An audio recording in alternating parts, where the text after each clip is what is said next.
Hello, Garland Nixon here, Thursday morning, hanging out with Scott Ritter. Let's talk.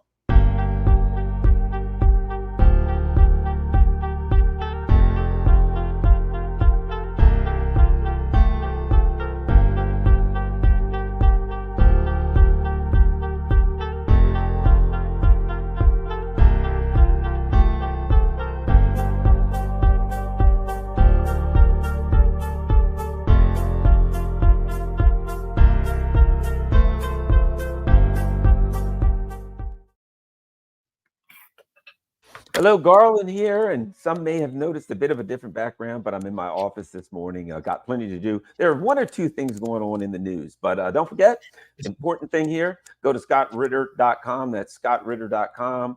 You can find all of Scott's good works going on there. And of course, there's ways there that you can donate and help Scott continue doing a lot. He's got a lot going on there. He's working on a lot of big projects. So please go to scottritter.com where you can keep up with this stuff and make sure you donate whatever you can, and if you can't afford to donate, which plenty can't, even if you can, either way, share scottritter.com on all your social media platforms. And when you do, put with the post, remind people, hey, everybody donate. Scott's doing a lot of hard work. He's got a family to feed and a couple of pets running around. They look kind of hungry, making a lot of noise. So we gotta help the cause, and the cause is a cause for all of us. Let's start here, Scott. We got to start here because this is, that we got to start with the big news. You and I both, you've got a history and a background, and certainly in intelligence. I have a background in investigations, law enforcement. Neither one of us will be accused of being, quote, crazy conspiracy theorist, right? Well, we will be accused of that because we're telling the truth, but the president gets shot at, and there's like a guy wandering around with a friggin' ladder and a long rifle, and they're like, yeah, well, the roof was a little bit steep, so we, God knows we couldn't put a sniper up there. He could fall and twist his ankle, for God's sake. And I look, and the roof's like that steep. It's like damn near flat.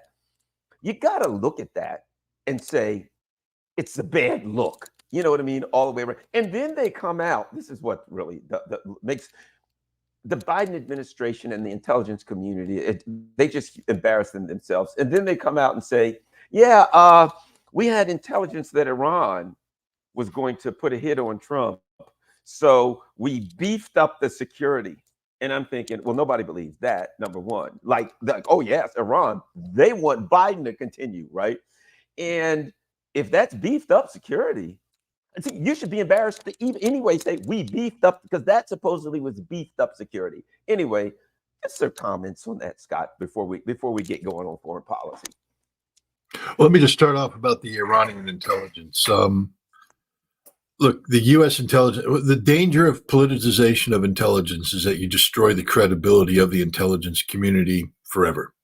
And so when you have a coincidence, so to speak, of an event that now needs to have some color put to it, so that redirection, etc. And it turns out that it's suddenly this intelligence about Iran wanting to assassinate Donald Trump.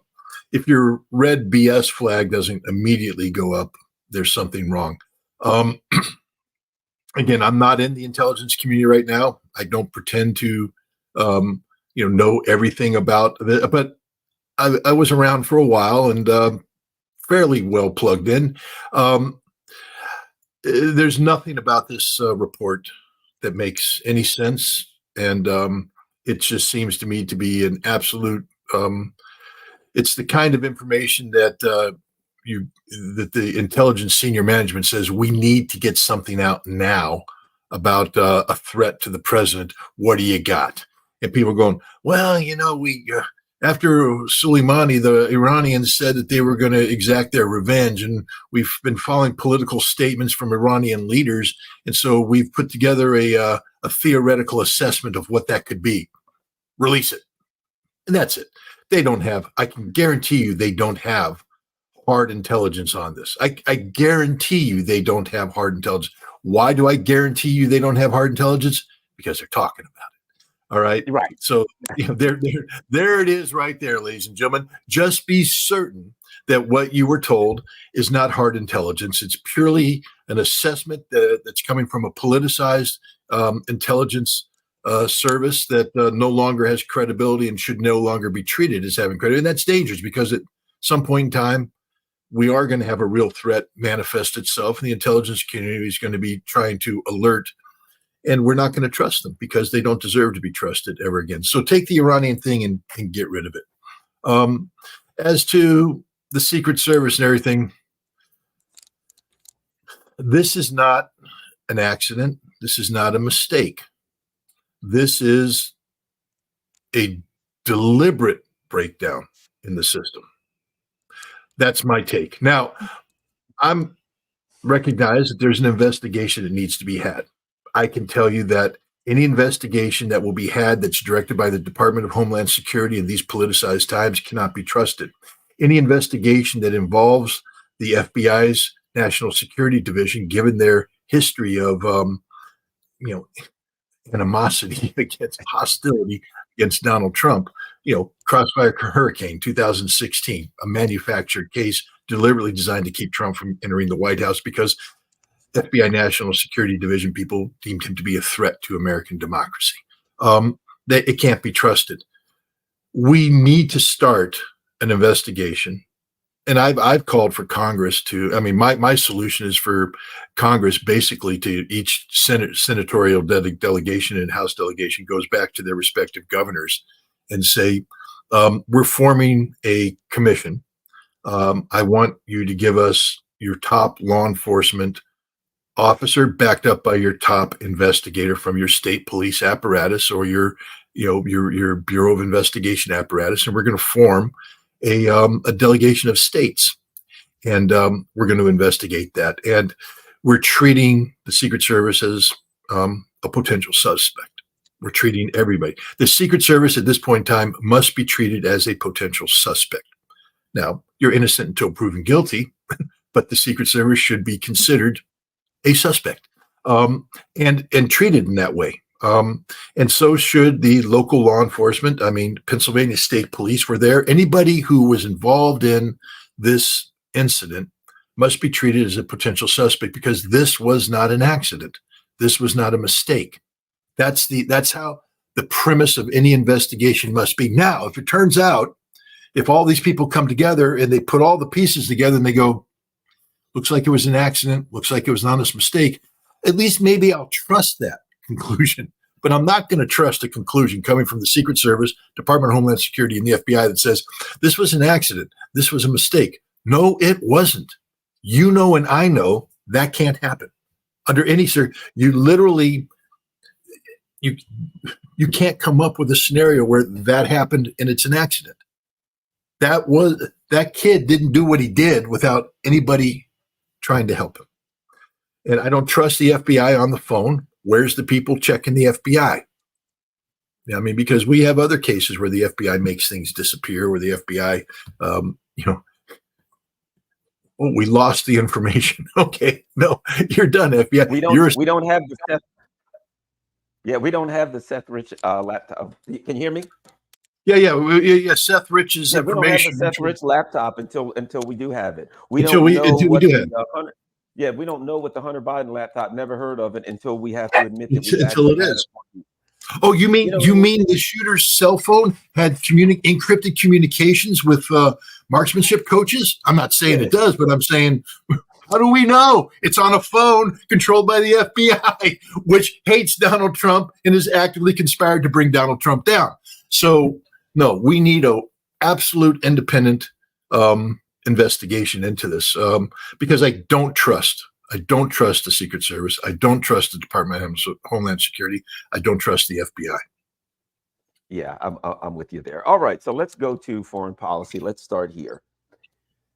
A report came out recently that apparently someone, I think it was leaked, but apparently someone in the higher echelon of the Israeli military has basically gone to the politicians. And again, I think this was leaked and said, look, you may be wanting to go into Lebanon, but we're running out of tanks. They're getting blown to smithereens. And look, Scott, you know, I'm no expert on military strategy or military hardware, but I know every friggin' morning I get up, I go on Telegram, and there's some guy in a pair of Nikes running out of it. I mean, these people, you talk about bravery. A guy in a pair of friggin' Nikes, he doesn't look like he's a highly trained soldier. You know, even the way the guy's running, you know, his feet, he doesn't know how to actually run, right? He flops out there, and there's a tank sitting there. There's no people on the ground guarding it. There's no guys. There's a tank sitting there. And there's other tanks sitting around in the background. I guess they're asleep or something. A guy runs out, flops an anti-tank mine under the tank with his hands, runs back in an alley, kablooey, the tank blows to smithereens. And I'm thinking, yeah, those guys ain't winning that war, right? And so now finally, apparently somebody comes out and says to Netanyahu's people, dude, we're running out of tanks. They're losing. And I think they're bluffing unless they're crazy enough to go in here. They don't have it. They're losing. And they're not just losing. You know, we discussed it for a while. And we were like, well, they lose if Hamas doesn't disappear, if they hold on. They're losing in every way you can use the word lose now, Scott. Yeah, no, I mean, this is a war of attrition where Hamas is willing to trade fighters, some infrastructure, and the civilian lives of Gaza to achieve a political military victory over Israel. And that's, remember, war is an extension of politics by other means. You know, the Hamas objective here isn't to destroy Israeli tanks. The Hamas objective is a Palestinian state where Hamas is a part of the political fabric of that state. That's something that Israel has said politically they will never tolerate, will never happen. Israel has said victory is only achieved when we nullify Hamas as a political entity, eliminate Hamas as a military institution. Today, as we speak, Hamas is the most powerful political entity representing the Palestinian people in the Middle East today. The Palestinian Authority just doesn't have anything near the political gravitas, the appeal that Hamas has. And Hamas is far from being defeated as a military entity. It has worn the Israeli Defense Force down to a nub. Most of the tanks that are hit by Hamas aren't destroyed. They're damaged. Those tanks have to be pulled back to a depot where they're repaired. To repair these tanks, you require spare parts. That's just the reality of it, to refurbish. And it's a labor-intensive process. Israel has tank repair depots. Israel has put aside stockpiles of spare parts. Israel has never prepared for a war of this intensity, producing this level of damage for this length of time. Israel has run out of spare parts, and so the tanks that are being damaged by Hezbollah cannot be repaired. Now you've destroyed that tank, because if it can't be repaired and brought back in, it's the equivalent of a destruction of a tank. And so in addition to the tanks that have been destroyed, which can't be repaired, tanks that are heavily damaged, now there's no parts to repair them, so they're put aside. And what's happening for the Israelis is that lightly damaged tanks can't be repaired. There's no spare parts. So every time Hezbollah throws a mine or hits a tank with a tandem warhead, RPG, and takes it out of action, it's now the equivalent of a destroyed tank. Now, Israel doesn't have an infinite amount of tanks.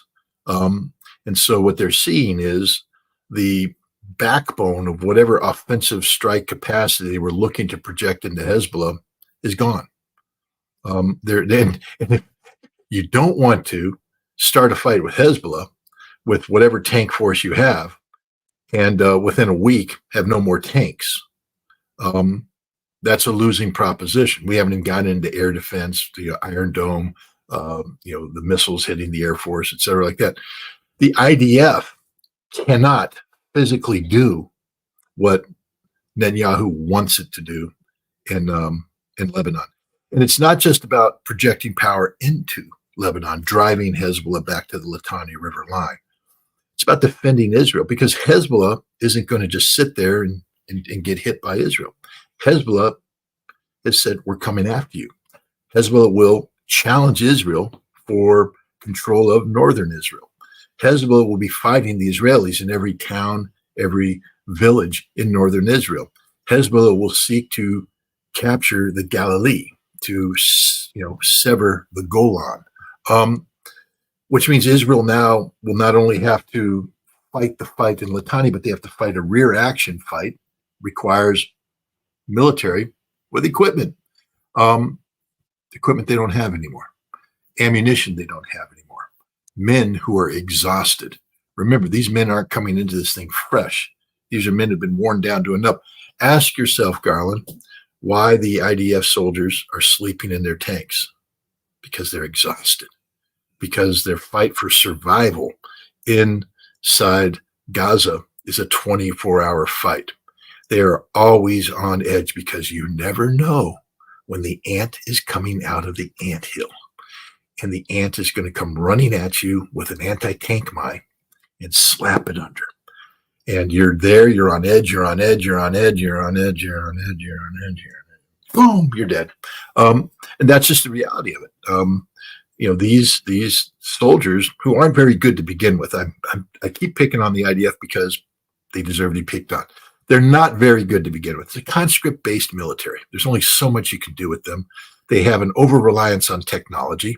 So when you take soldiers who only have a limited window of training and you expose them to high-tech equipment, they begin to believe that the equipment will save them. They aren't doing what you need to do, which is the tactics, the basics. Get your guys out of the damn tank and create a perimeter around the tank. Patrol, active patrolling. That's not what they're doing. And as a result, their guard is down, and Hamas, who was underground, now emerges into this moonscape, this destruction, this Stalingrad type urban environment that's been collapsed around where there's no control. I mean, how do you control a collapsed structure? These guys are coming up from in the collapsed structure, finding the scene and hitting them. There's nothing Israel can do to defend against this. Their military is exhausted. Their men aren't that good. And they're taking casualties. And again, it's the same thing with their manpower.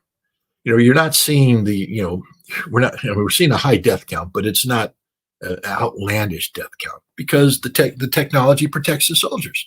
These tanks are getting blown up. You're not killing the entire crew. Very rarely do you barbecue the crew inside. Sometimes they do. We've seen the infantry fighting vehicles get hit, 11 guys inside don't make it out. Bad day to be the IDF. But generally speaking, you get hit and you get concussed. That's sort of a game changer. Spalling takes place. You get holes in your arms get ripped off, legs get ripped off. But you live. They get to evacuate you to a hospital. You ain't coming back in the fight. And this is where the Israelis, they're not telling the truth about the number of wounded they've had, the seriously wounded, people who are irretrievable, meaning they ain't coming back. They're done. That number is huge. It's like the tanks that can't be repaired, the soldiers that can't be repaired, the soldiers that can't come back to the fight. And then there's another aspect to it, because the guys who maybe get concussed or maybe who don't, but see this stuff, live it, their morale is shot. 100% shot. They are worn out. The PTSD is going to be a perpetual problem for 80% of the IDF that's out there right now. These guys are fundamentally broken, and that's the reality. And this is just because of Hamas. Now let's talk about what Hezbollah has been doing against them, because Hezbollah's been wearing them to a nub up north too. And if they ever go to war with Hezbollah, it's all over. It's all over for the IDF. They'll kill a lot of Hezbollah fighters. There's no doubt about it. The IDF's deadly, but they're not going to win. They're going to lose. It's no longer about the Israelis failing to achieve their objective. Therefore, Hezbollah's victory is defined by simply surviving. The next fight will be Israel will not only fail to achieve it, it will be physically defeated, destroyed. You will see things that the Israelis have not seen since Suez in 73. Mass surrendering of Israeli forces, mass casualties of Israeli forces, entire units taken off the order of battle. That's the future for Israel if they go to war with Hezbollah. And the IDF commanders know this. So they're now speaking hard truths to the Israeli political leadership. And hopefully the political leadership will listen. Well, that's what's important is what you've discussed from this. If somebody attacks me right now, right? If somebody says I'm going to attack Garland, hey, I don't want any trouble. I don't want any trouble, sir. Please, let's just go our separate ways. Okay. But if you attack me, I'm not going to just try to block your punch or duck. I'm going to counterattack you. In fact, as you're attacking me, I'm going to attack you. Or if I suspect that you're going to attack me and it gets too close, I'm probably going to attack first. If I look at it and there's no way out, but this guy's going to attack me, beat me up, I'm going to probably attack first. But whatever the case may be, they all talk about this. Oh, well, will they attack Hezbollah? Will they attack Lebanon? It's not like Lebanon's going to sit back and just act defensively. They're going to counterattack. And when someone attacks you, you have to counterattack with everything you have and annihilate your enemy. You want to get away, but if somebody attacks you, you got to put them down and make sure they don't get up so you can walk away.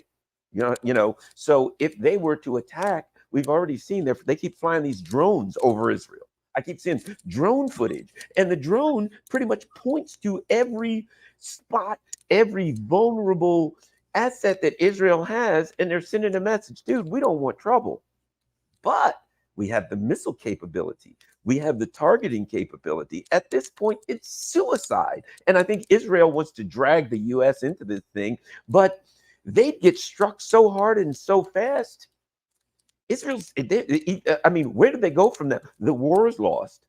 The only thing they can do is make it 100 times worse. Yeah, that's right now, as bad as things are for Israel.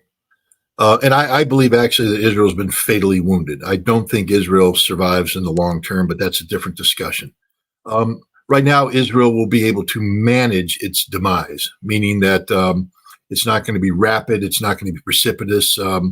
It can be managed, which I think is the preferred way to do it, because that allows for some sort of orderly transformation from, the Zionist entity of Israel into maybe initially a two-state option.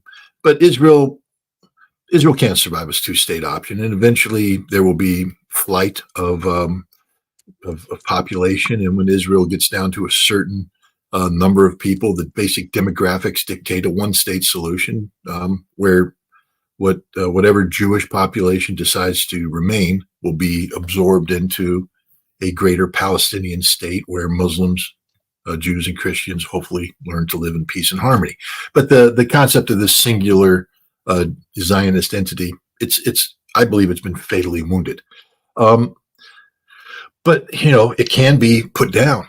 If it goes to war with Hezbollah, it will be put down. Look, Israel's already acknowledged. In 2022, 2023, Israel ran two major exercises. I think the one in 2023 was called Operation Chariots of Fire, where they stress test the IDF on the premise that it was being attacked by everybody at once. And of course, from the IDF's perspective, the main fight was going to be against Hezbollah. That was the existential threat, the number one threat. And they anticipated Iran coming in and helping them. They anticipated Syria maybe making a move on the Golan Heights. They anticipated, the Iraq and Shia militias in Syria and Iraq helping out. What they didn't anticipate was the Houthi shutting down the Red Sea and blockading them successfully. No one anticipated that. But they also didn't anticipate Hamas taking the fight to them. And all the exercises, Hamas was easily contained because they figured that the worst you'd get out of the West Bank and Gaza was intifada type activity that could be contained and minimized, that the main fight would be in the north. And both times they lost that fight. And that was the reality. Even when when the Israelis had everything available to them in the war game, they couldn't defeat it. They couldn't defeat Hezbollah. They try and bring in America. Still you didn't get the defeat. And that's with everything working the way the Israelis want it to work. Right now, Israel is fundamentally broken. They can't defend themselves. Any war with Hezbollah, therefore, Israel would have to go for the quick kill. We've just articulated why Israel can't have a drawn-out war with Hezbollah. They don't have the ability to do it. It will have to be a quick kill.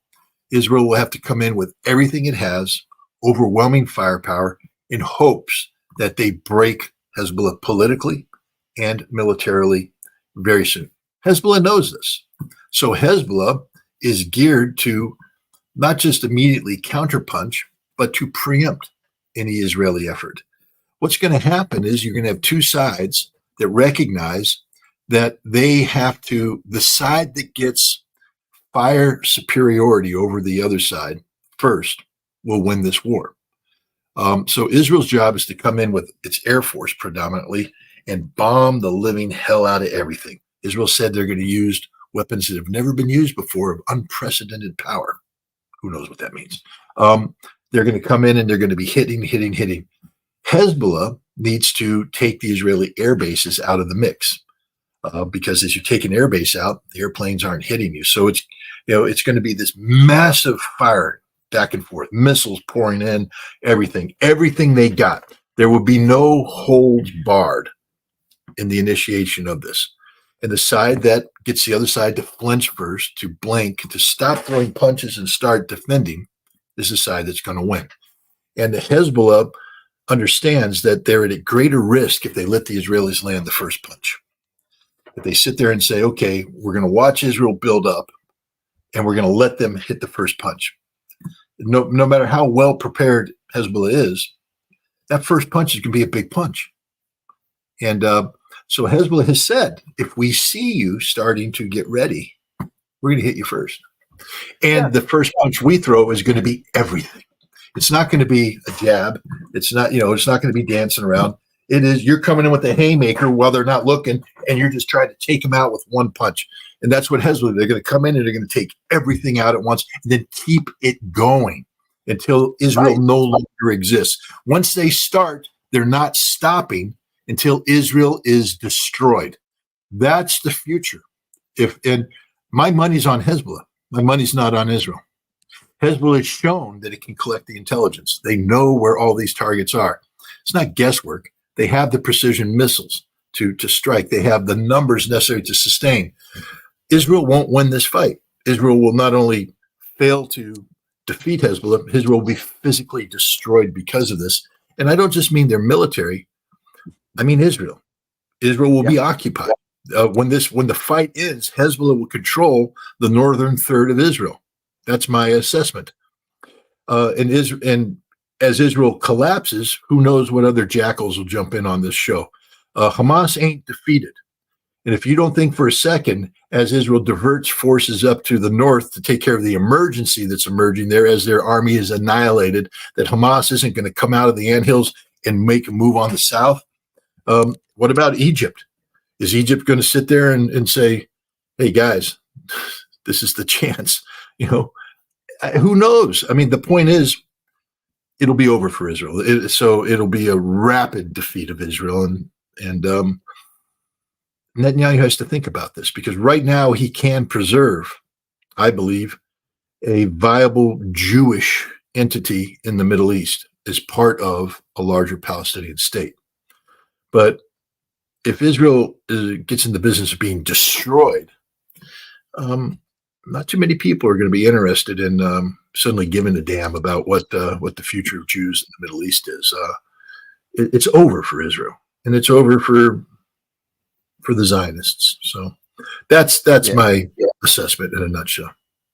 And both of us are old enough to have seen Muhammad Ali and Mike Tyson and guys like that fight. And those champions like that, here's what I can tell you. If you watch one of their fights, if they hit a guy and they see him stumble, he's done. You know what I mean? If Ali hit you or Tyson and they see you stumble, Ali was going to go on you and not stop until you were, Tyson, if he sees you, those guys, they just wanted to see you stumble a little bit and they would jump on you and annihilate you. And if Hezbollah hits Israel and Israel goes on their back foot, they're all over them, which is, a bad. Yeah. Anyway, let me say this. I'm going to touch on something that I think is important. Why would the deep state be so upset with Trump? I'm not trying to say that Trump is the second shortcoming of Gandhi by any stretch of the imagination. Let me read something from a recent Trump interview in Bloomberg. So the question was, would you defend Taiwan against China? Here's Trump's, typical Trumpian kind of talk. He says, look, a couple of things. Number one, Taiwan, I know the people very well, respect them greatly. They take about 100% of our chip business. I think Taiwan should pay us for defense. We're no different than an insurance company. Taiwan doesn't give us anything. Taiwan is 9,500 miles away. It's 68 miles from China, a slight advantage. And China's a massive piece of land. They could just bombard it. They don't even need to. I mean, they can literally just send shells. Now, they don't want to do that because they don't want to lose all those chip plants, all those plants, and they don't want to do that. But I would tell you, that's the apple of President Xi's eye. He was a very good friend of mine. And until COVID, that I really, I didn't feel the same way. Same thing with Putin. Putin, I get along very well. Our relationship, we were never in danger of a war. Okay, so here's my point. Again, if you listen to Trump, one of the things, some of his stuff is misguided. Yes, some of his stuff doesn't make a lot of sense and might not work. But what you hear is the person that's saying, and later on he says, when he mentioned in that same interview, they mentioned Taiwan, he says, look, I don't want any new wars, right? It kind of makes you think back to Saturday and say, I can kind of see why the intelligence community would be eyeing Trump. What you hear him say in Trumpian terms is not crazy. It's a long ways away. It's right next to China. They don't want to lose it. We don't need to fight this war. You know what I'm saying? Anyway, your thoughts on the stuff coming out of Trump's mouth. And anyway, your thoughts, Scott Ritter. Well, let me throw in something else too, just in the mix, because Trump was president. And, a lot of people, he you remember his fire and fury speech at the United Nations about North Korea and noise like that. Let me talk about two realities that Trump was dished up, and he doesn't focus on it that much. He killed Qasem Soleimani. He assassinated, he murdered him. And he's very proud of that fact. You don't hear Trump talk about the Iranian missiles that hit Al-Assad Air Base and the signal that sent, how the Iranians achieved regional deterrent supremacy over the United States. Because after that event, you didn't hear Trump talking about delivering punches. This is why J.D. Vance and his stupidity of his speech where he talked about, we don't hit you soft, we hit you hard. I think Trump's going to sit him down and go, J.D., that's off the table. You weren't here when the missiles hit Al-Assad base. You don't realize that these guys can literally wipe us out of the region anytime they want. And we need to be a little bit careful about what we do and what we say in the Middle East. Because the anti-Iranian rhetoric, the open hostility towards Iran, sort of went away after Al-Assad. The Taliban, the military came in and said, give us everything. He gave them the mother of all bombs. He gave them more forces. He took away the rules of engagement. And in the end, he was confronted with the fact that we couldn't beat the Taliban. We couldn't. There was nothing we could do. We could get tied down in a forever war, but we couldn't beat the Taliban. And so he said, out. We're out. We're getting out of here. Now he was going to manage it. You hear all the talk of, we were going to manage how we got out. No, you weren't, Donald. You were going to get out. Because you knew that the Taliban had beat you.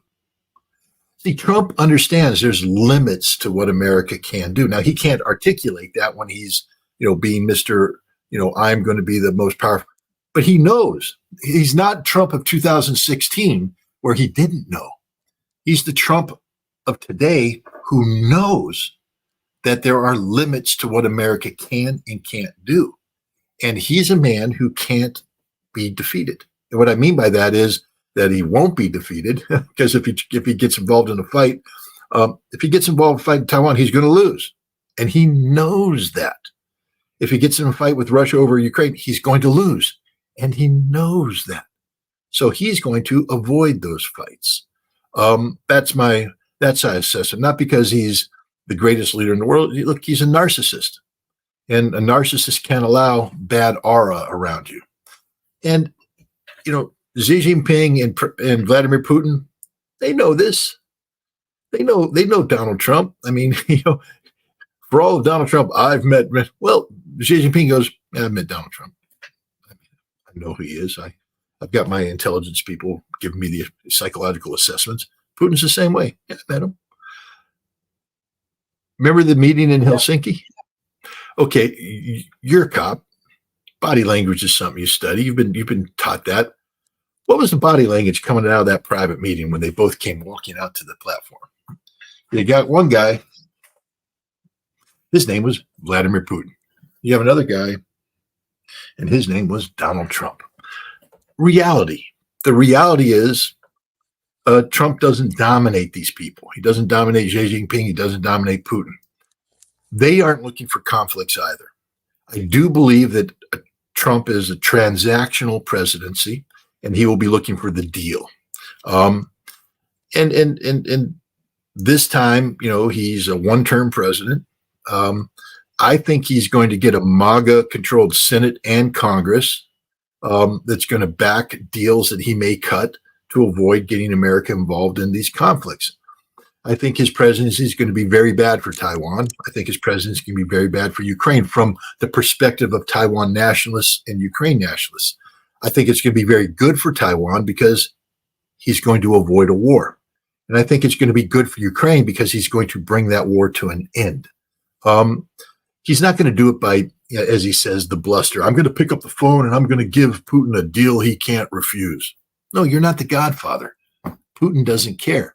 But if you get on the phone, if you get somebody who could actually talk to the Russians, imagine if you got a Secretary of State who could call Anatoly Antonov, the Russian ambassador, and have a conversation with him, or Sergei Lavrov and have a conversation with them. The Russians will sit down and talk, and the Russians aren't stupid. The Russians will work with you to come up with a deal that allows Donald Trump to save face, because the Russians aren't stupid. They know you're not going to succeed by humiliating this man. Trump has to walk away with something that allows him to go, USA, I am the greatest, and all that kind of stuff. And they'll do that. But the Trump isn't perfect. You and I both know that. There's a lot wrong with Trump. But my God, if we have a situation where we can see Americans talking to Russians and we walk away from the potential of a nuclear war, if that ain't a win, I don't know what a win is. The Russians aren't out to dominate us. The Chinese aren't out to destroy us. They will work with us, but we have to talk to them, and we have to talk to them from a position of reason. And I'll take a transactional president whose opening premise is what's best for the economy of the United States, for the people of the United States. How do I create the best environment for the workers of America, over a president who is married to the rules-based international order come hell or high water? That's the establishment. That's Biden. That's failed.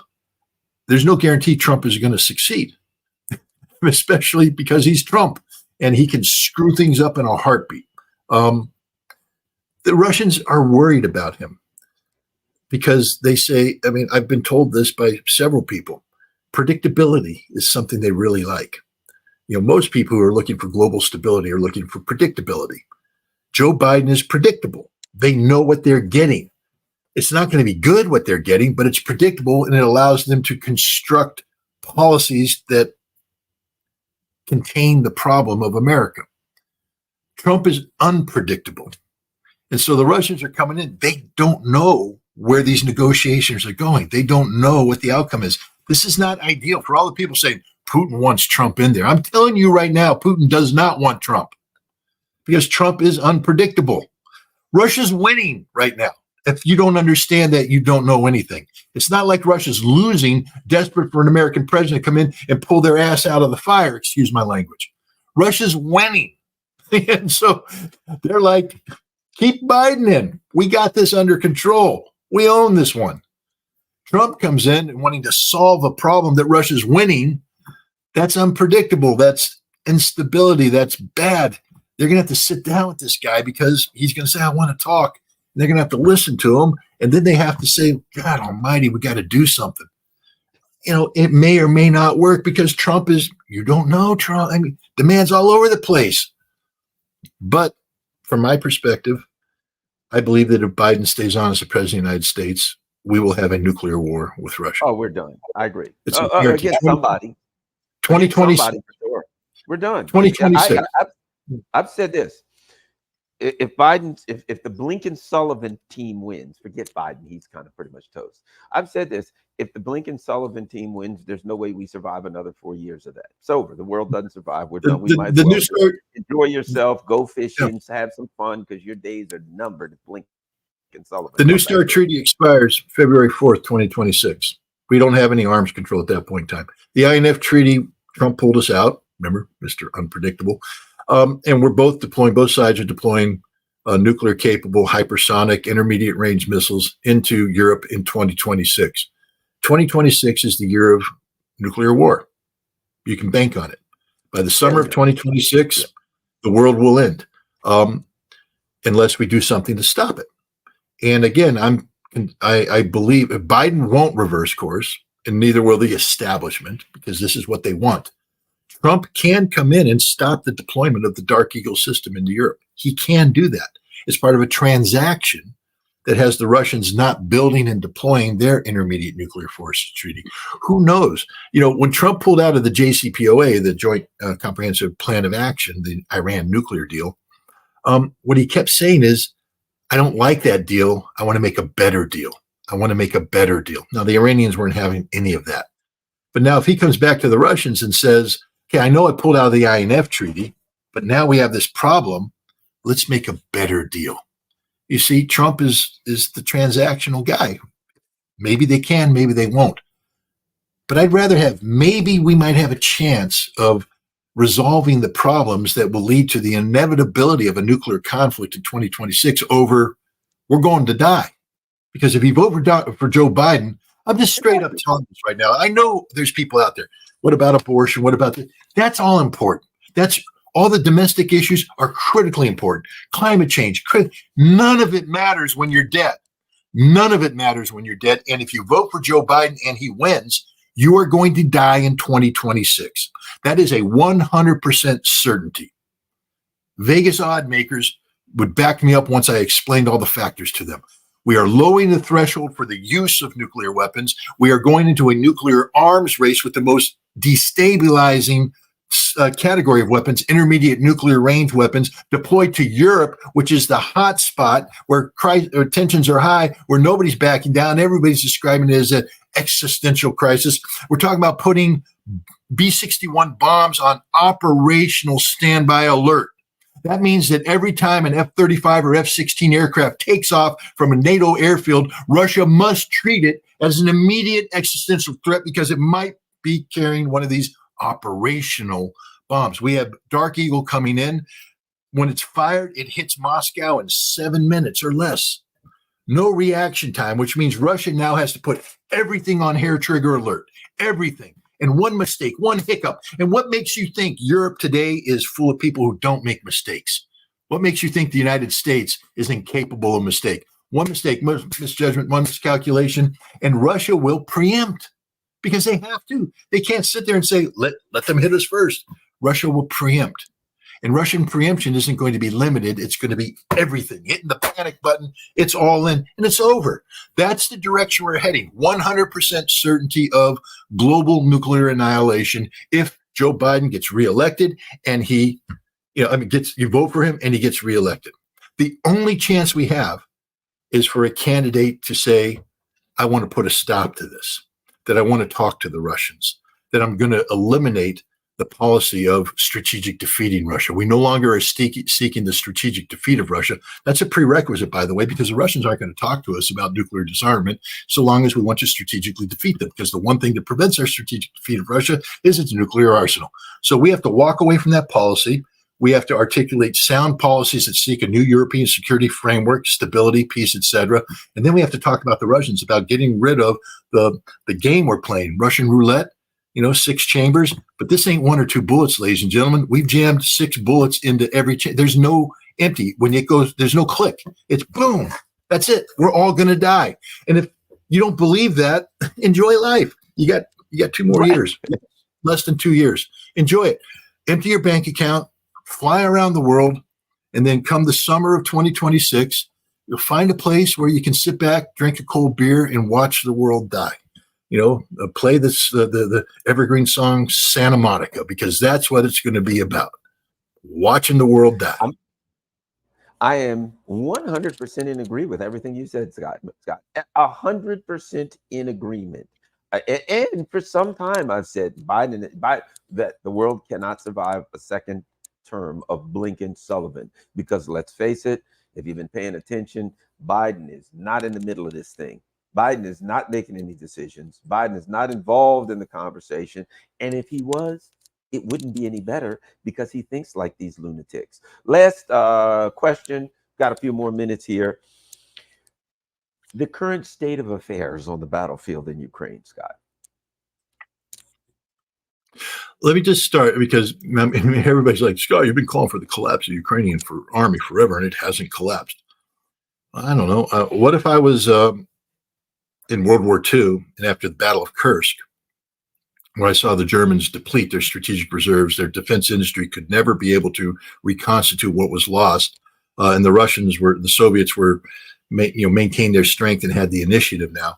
What if I said it's inevitable that the German army is going to collapse? And then 44 runs around and you go, Scott, it didn't collapse. You're wrong. You're an idiot. You're the worst analyst in the world. But then Operation Bagration takes place and we get the collapse of Army Group Center. Now, it wasn't the total collapse of the German army. They were able to reconstitute and solidify the defensive lines. And then they maintained steady defense up until May of 1945, when it all ended, because there wasn't anything left to defend. It wasn't a collapse. If you think the Battle of Berlin was a collapse, you don't know what the Battle of Berlin was. The Germans fought hard. The Germans fought hard up until the very day. We celebrate, we claim that the war ended on May 8th is when we call Victory Day. The May 9th is the Russians call it.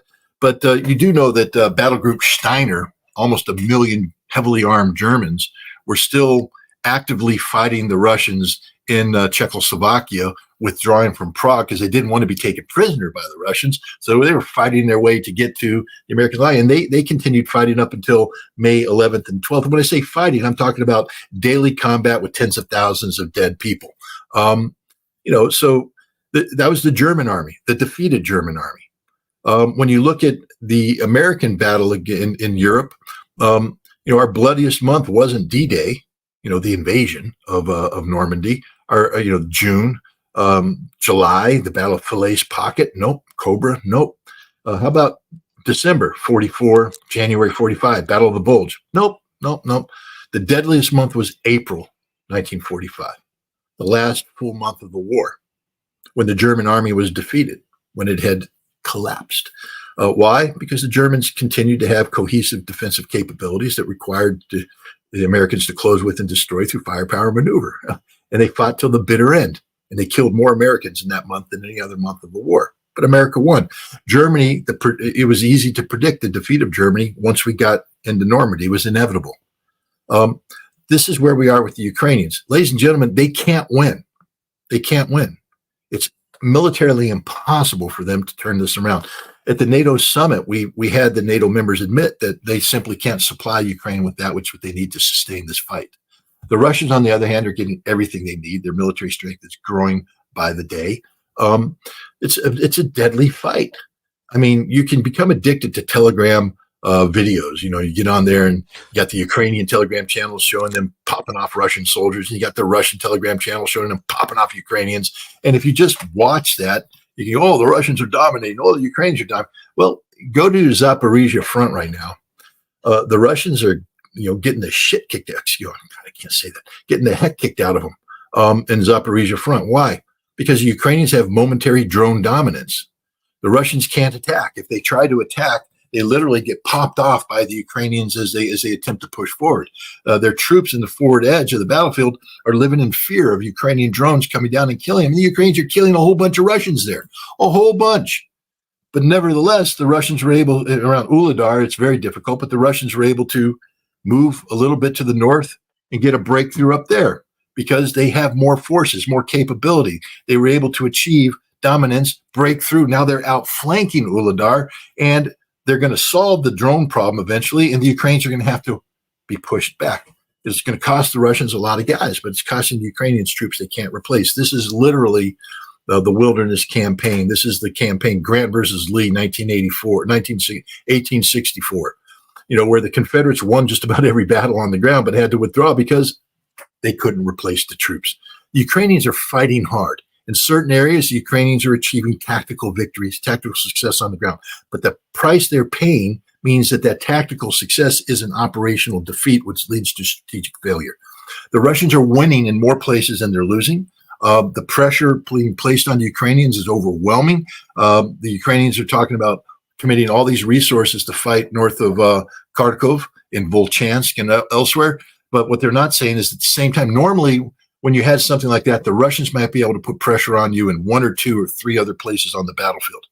Russia is putting pressure on 11 places on the battlefield right now, none of which the Ukrainians can contain. This battle is a war of attrition that's running through the Ukrainian resources faster. There's talk of Ukraine launching a counteroffensive. Scott, how can they launch a counteroffensive if they're strategically defeated? I don't know. Battle of the Bulge. Remember, guys? Falaise Gap, huge, wiped out the Germans. They retreated in disarray to the line, defensive line, and then they launched a major counteroffensive in December of 1944, the Battle of the Bulge, Ardennes Forest. Every professional military counterattacks. That's just the way it is. Just like every professional boxer counterpunches.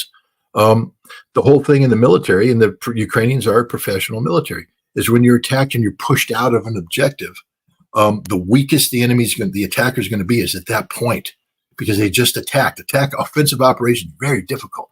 Command and control breaks down. You win because a couple people with the courage to assault through, get to the objective, push the enemy off. But now they may have ammunition depletion issues. They have manpower depletion issues. They may not be in communication with the man on their left and their right. It is disarray. They appear to have won, but they're actually extraordinarily weak. So when you get pushed off, if you can consolidate your power, you immediately counterattack to push them off and for you to consolidate. That's just the way the war goes on the front there. The Russians attack, the Ukrainians counterattack. The Russians attack, the Ukrainians counterattack.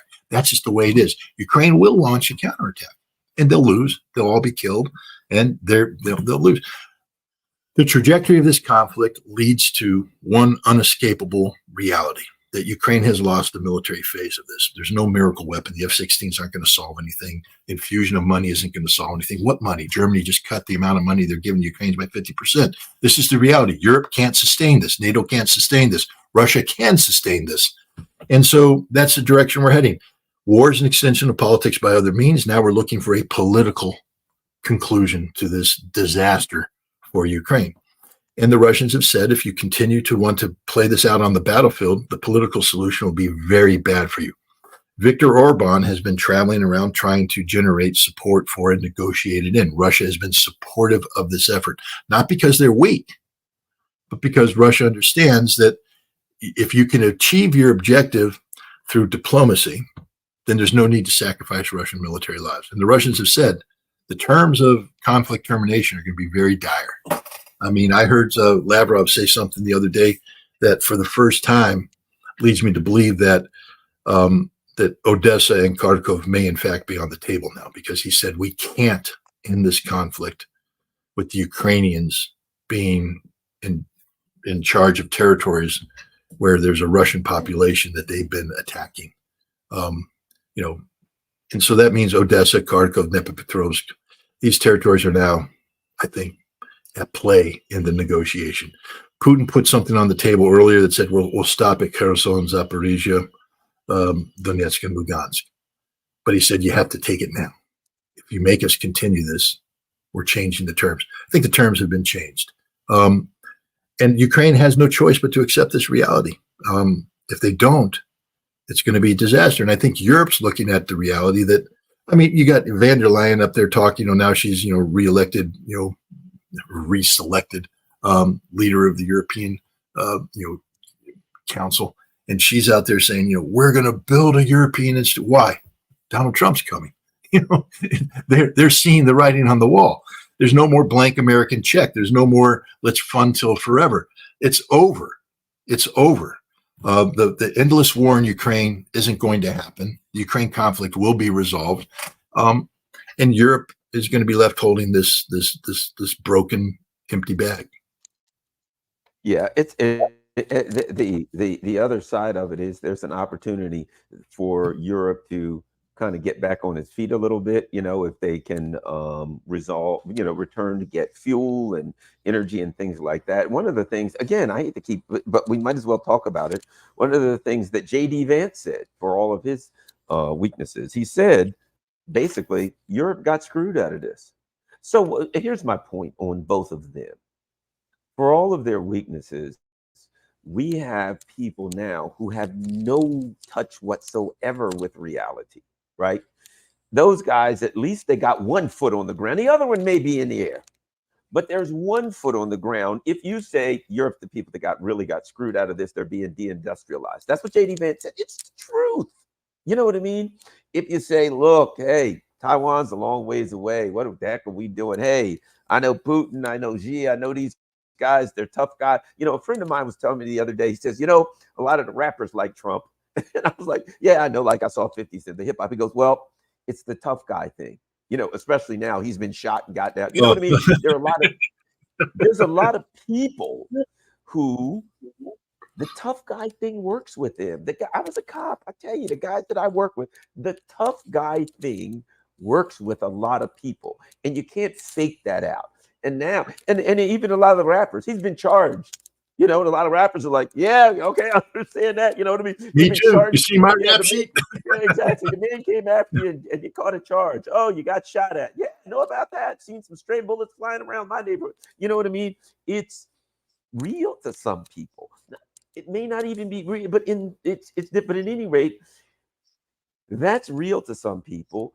And if you listen to Trump and Vance, there are some things that they say that are grounded in reality. Right now, we got people that are completely caught in narratives that are suicidal narratives. Yeah. Last word, Scott. No, I mean, you're 100% correct. Look, let's go to Israel. And I love it. People, as if we didn't know, they put up the AIPAC thing. JD Vance has taken this much money from AIPAC. It ain't a secret, guys. Last night, I mean, it was very disturbing for me to watch these people. Blind support for Israel, terminate the Gaza and cry. Okay, fine. We're in a political event where people are going to, swallow the red meat. And for the Republican base and even for the Democratic base, blind support of Israel is what it is. But here's the difference. Joe Biden is part of an establishment that has literally facilitated genocide. Now, I'm not saying that Trump and J.D. Vance wouldn't have done the same thing. They probably would have. They probably would have done it harder. But Trump is a transactional president. The Trump that took America to Jerusalem, the American embassy to Jerusalem, the Trump that, positioned Israel with the Abrams Accords to dominate the region. He did that because the conditions facilitated that. He didn't have, that's the deal he could get because he's about a deal. He has given an interview recently where he talks about Israel and he says, look, there has to be peace. There has to be peace. And I believe that I could help create this peace through negotiations. But he says there's one side that doesn't want peace right now, and it's Israel. He knows that. Doesn't matter. J.D. Vance can sit there and say everything he wants. He's not president. I think I want to remind people that J.D. Vance isn't president. And the vice president is historically weak. If you think Donald Trump is going to pull a Barack Obama and make J.D. Vance the Joe Biden of any major aspect of this policy, you don't know Donald Trump. Donald Trump is about Donald Trump. And whatever happens is going to be because Donald Trump made it happen. He is the ultimate narcissist in this event. He's not going to hand off Israel to J.D. Vance. J.D. Vance may be invited to sit into the room, opine, but it's the guy who does the deal that's going to be the one doing it. And the deal is based upon reality, not what you want it to be, but what it is. And no matter where Trump was on Israel in 2016 to 2020, post August 7, 2023, Israel is a whole new reality. and Donald Trump has to deal with that reality. And so I think that we have a better chance for bringing this conflict to an end with a Trump presidency. I know everybody's like, he's a Zionist, he's this. He's a deal maker, and Hamas is at the table, and Hamas ain't going away. You know, imagine Donald Trump in 2016 admitting that by 2020, he would be at the table with the Taliban. Just imagine, go ahead, imagine that. You can't imagine that. He was like, I'm going to give the military everything they need to destroy the Taliban. But when the military failed, next thing you know, Trump senior administration officials are at the table with the Taliban cutting a deal. Trump will be at the table. The Trump administration will be at the table with Hamas, and they will cut a deal. That's my prediction. Is it going to be a perfect deal? Is it going to make everybody happy? No. But here's the thing about it. There's certain things that Trump can't undo. I told you, Israel's fatally wounded. Trump could be the greatest surgeon in the world. You can't cure a fatal wound. Trump won't be able to save Israel. All he can do is address the symptoms right now to bring about an end to the fighting. But Israel's finished, because at the end of the day, Israel's got to, it's got to be held accountable for the genocide they've committed. Israel can't be allowed. If you're going to talk about a Palestinian state, there can't be West Bank settlements. Israel will have to resolve that issue. That'll break the back of Israel. Israel will fall in on itself. You can't fix the economy. No one's going to beat the Houthi. And so, I just have to say this. The admiration I have for Yemen, for the Houthi, for Nasrallah, again, this is just an outside observer. I don't have any vested interest in this. The courage that they have shown in standing up and fighting for what they believe in when nobody else believed in it. Egypt, Jordan, Saudi Arabia, the Gulf Arab states, nobody. The Houthi were already in a war with Saudi Arabia. They've been at war since 2014. And they took on the biggest fight imaginable. They took on Israel and the United States, and they won. They won. They beat the United States Navy. They have blockaded Israel. Trump has to deal with that reality. Trump has to deal with that reality. Yeah. I mean, they're kind of funny because they actually say that this is our prayers being answered.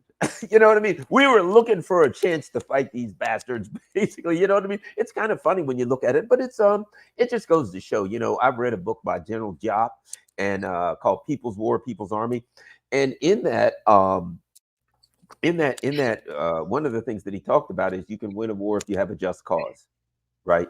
And part of that is, as the fighter, if you're fighting for a just cause, if you're fighting, as we've talked about, if you feel like somebody's attacking your land, your family, your life, everything is behind you, and they're going to go through you. But if they go through you, they're going to kill your family. They're going to take your land. They're going to do everything. It's harder to fight. It's the war of just cause.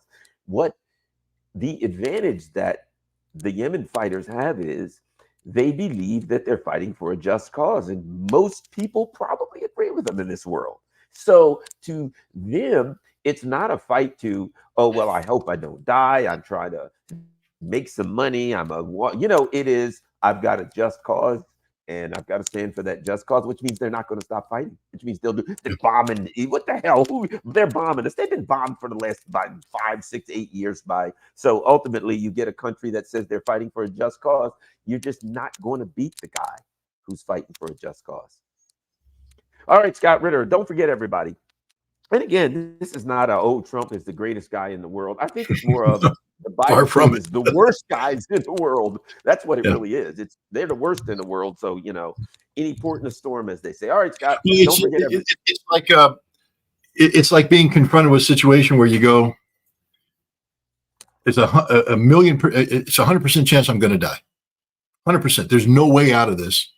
And then you're like Jim Carrey in the movie Dumb and Dumber, where he's talking to the girl and she's like, well, and he goes, so you're saying I have a chance. Right. So with Trump, at least we could go, so you're saying I have a chance. We may not have a chance, but at least there's the possibility of a chance. Whereas with Biden, it's just 100% shut down. I just want to make this point. If Biden is reelected, we're done.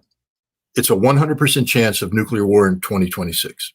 100%. Yeah, I've been looking at this over and again. I hate making absolute certainty. There's no way this team positions us to avoid the trigger of a nuclear war in 20. In fact, everything the Biden team is doing is pushing us toward a nuclear conflict in 2026. And that's the way it is, ladies and gentlemen. At least Trump right now is in a position to articulate a policy redirection that might, you're saying we have a chance. The other thing we need to do, and Garland, you're invited to this. I need to talk to you. Is September 28th. We're doing a voter empowerment rally about preventing nuclear war.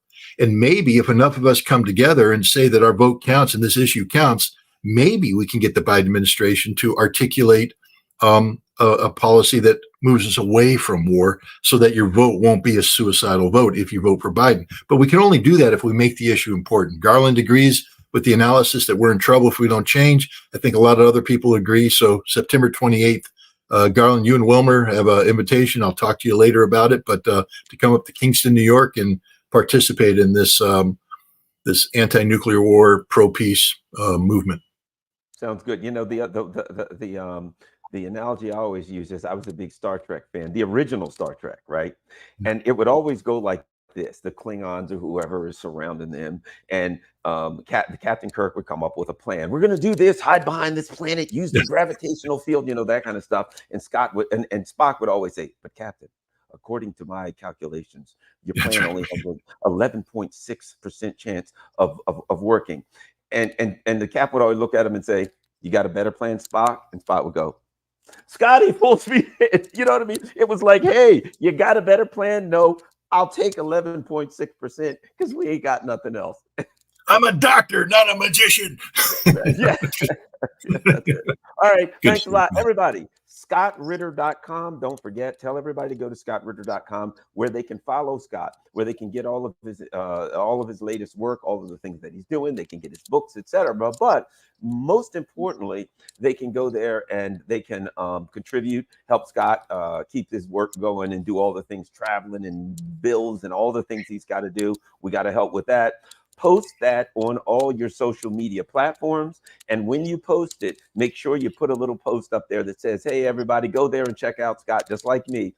Check out Scott and make sure you donate to help Scott keep doing his work. Everybody, post this on all your social media platforms. Thanks, Scott Ritter and Garland Nixon. We're out.